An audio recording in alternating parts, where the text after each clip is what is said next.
ഈ മനുഷ്യൻ സ്വന്തം ഭാര്യനെ കൊണ്ടുപോയില്ലേ സാറേ ടൂറിന്? ഇവിടെ അങ്ങോട്ട് ഊട്ടി തണ്ടാ പോയിരിക്കുന്നു ഈ മനുഷ്യൻ. ഇപ്പൊ ഊട്ടി പോയതാണ് നമുക്ക് ഇത്ര വലിയ കുഴപ്പമായത്.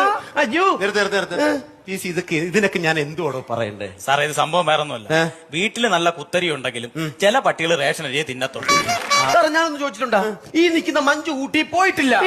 എന്റെ സുഭാഷ് ചേട്ടനാണെങ്കിൽ ഊട്ടി കണ്ടിട്ടേ ഇല്ല. അപ്പൊ നീയോ? ഞാൻ ഒരുപാട് അവിടെ കണ്ടിട്ടുണ്ട്. അപ്പൊ അങ്ങനെയുള്ള ഇവളുടെ കൂട്ടത്തിലല്ലേ സാർ നമ്മൾ പോകേണ്ടത്? എക്സ്പീരിയൻസ് ഉള്ള ഒരാളുടെ കൂട്ടത്തിലല്ലേ നമ്മൾ യാത്ര പോകേണ്ടത്? അത് വേണം. അതുകൊണ്ടാണ് ഞാൻ ഇവളുടെ കൂട്ടത്തിൽ പോയത്. എന്നിട്ട് ഊട്ടി കണ്ടോ? എങ്ങനെ കാണും? ഞങ്ങൾ അവിടെ ചെന്നപ്പോ തൊട്ട് ഭയങ്കര മഞ്ഞല്ലേ. അങ്ങനെ ഞങ്ങൾ ഒരു 6-7 ദിവസം, 9 ദിവസം ഞങ്ങൾ റൂമിൽ തന്നെ ഇരുന്നു.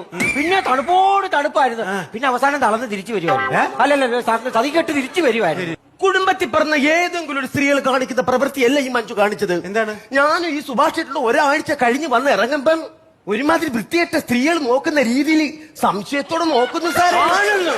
അസൂയയോടെ നോക്കുന്നു.